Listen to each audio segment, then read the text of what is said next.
Budget 2023 has introduced a very important change while making a payment to the micro, small, medium enterprises. However, that was not given proper attention by all the taxpayers in the past. Now that will be implemented, and the budget has already introduced and implemented that particular section from 1st of April 2023 and is applicable for the current financial year 23-24 accounting year. Now, what is that change will be an important point to note into. But before we go into details, we need to understand first what is micro, small and medium enterprises under the Micro, Small, Medium Enterprises Development Act 2006.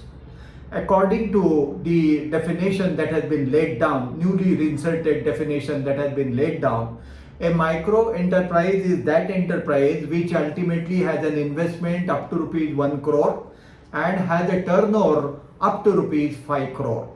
So, investment up to 1 crore, turnover in the entire year up to 5 crore rupees will be called as a micro enterprises. A small enterprises will be the one which will be having an investment up to rupees 10 crore and is also having a turnover up to rupees 50 crore. So that is called as small enterprise. And the medium enterprise is that in enterprise which has got an investment up to rupees 50 crores and a turnover of rupees up to 250 crores. So small, medium and medium enterprises are covered under the Small Medium Enterprises Act, Development Act 2006. The amendment that has been made in the year 2023 is however not applicable to the medium enterprises, but it is applicable to the small and micro enterprises in itself. So keep it that particular point in mind, that only small and the micro industries are being covered with the help of this particular amendment that has been introduced. Now, once we cover this particular point, I invite your attention on section 43B where the amendment has been made. As you all would be aware that there are about 6-7 subsections which are there in 43B, wherein you can understand that the payment, even though it has been made beyond 31st of March, but if it is made prior to the due date of filing of income tax return, that is being allowed as a deduction in itself. For example, 43BA that talks about the taxes, duties, cess, then fees, then GST, customs duty, etc. You can make a provision thereof as of 31st of March, but still you can make the payment prior to the filing of the income tax return, and still that amount which has been provided for in the 31st March will be allowed as a deduction. Similarly, 43B is also there, 43B small b is also there, and which talks about contribution to recognized provident fund, superannuation fund in itself, that you can make a provision thereof and you can claim deduction. Similarly, bonus, commission, etc. that has been payable to the employees, that also can be provided. You can claim deduction by making payment prior to the filing of the income tax return. Even the net payment of dividend which are been paid to the shareholders also can be covered. Then interest on the financial institutions and state financial institutions which have been made, you can make a provision, can make the payment prior to the filing of the income tax return is concerned. Then interest on loan has the similar effects on scheduled banks. Leave encashment is also the same, and payment to the Indian Railways also come under this particular category. So 43B8 to 43BG, you will notice that there are 7 important payments which you can make. You can make a provision thereof till 31st of March, and you can make the payment prior to the filing of the return, due date of filing of return, and claim that deduction. But the new subsection that has been introduced, subsection H to 43B, speaks about except the above, which means that even if you have made the provision and you have not made the payment prior to the 31st of March, the amount will not be allowed as a deduction in itself. So that's the new feature that they have developed. In short, you can make it out that if the payment has been made prior to the filing of income tax return, still that amount will not be allowed as a deduction under section 43BH of the Income Tax Act 1961. So in short now, what is the important feature which we need to learn and need to understand? That if you have bought anything from the micro, small and medium enterprises, then in that particular case, you have to make the payment thereof within stipulated time as specified in section 15 of the Micro, Small, Medium Enterprises Development Act. So you will raise a query that what are the points which have been specified in section 15 of the MSCD Act. So in that particular case, I invite your attention on that if there is any written agreement and if there is no written agreement. If there is no written agreement, then in that case you have to make the payment within 15 days to the micro, small, medium enterprise. But if there is an agreement to make the payment at a longer date, say 2 months, 3 months, 4 months, 5 months, as the case may be, then in that case the amount is required to be paid within 45 days of time.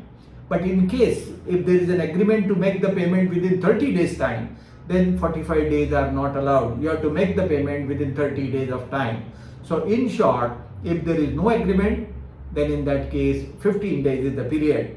If there is an agreement, if the duration is less than 45 days, exact number of days for which credit is being sought will be the period within which you have to make the payment.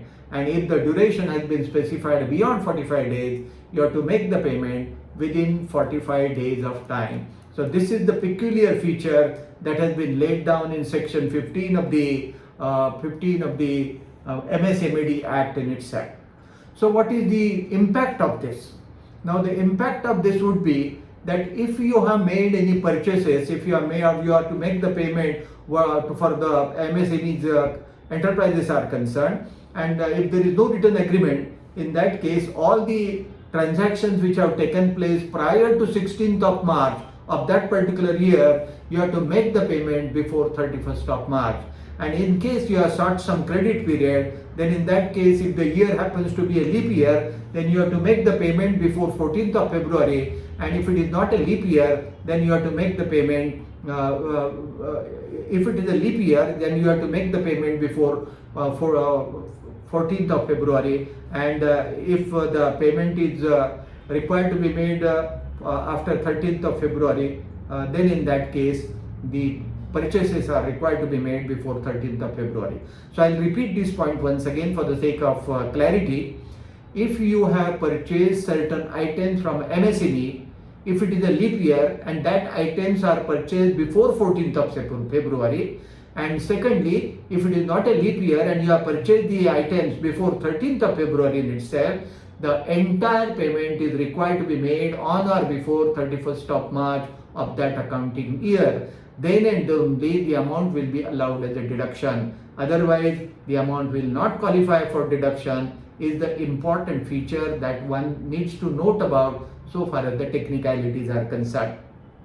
So there will be another question, how to recognize MSME? You have to find out whether the MSME has Udyam certificate. If Udyam certificate is there, there is no reason to disbelieve that that company or enterprise is not an MSME. But that does not mean that every MSME would be having an Udyam certificate. Under the MSME Act 2006, even though Udyam certificate is not there, still it will be called as MSME, and hence you have to exercise your proper care, and you have to ensure that the MSME is being recognized in its right spirit.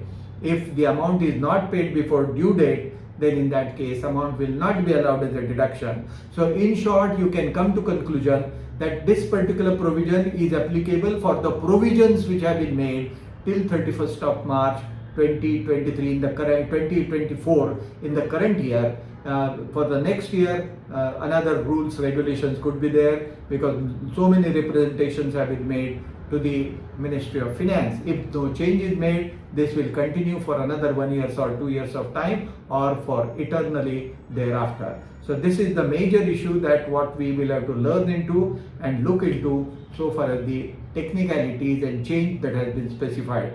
One important point, that if you have made purchases prior to the dates which I just mentioned now, that if it is a leap year, then after 14th of February, and if it is not a leap year, then after 13th of February, if written agreement is there, and if no written agreement is there, you have bought certain item after 16th of March, then in that particular case, the amount that has been provided will become due only after 31st of March, and that will be allowed as a deduction, is the important feature and the note that one needs to note about. Thank you.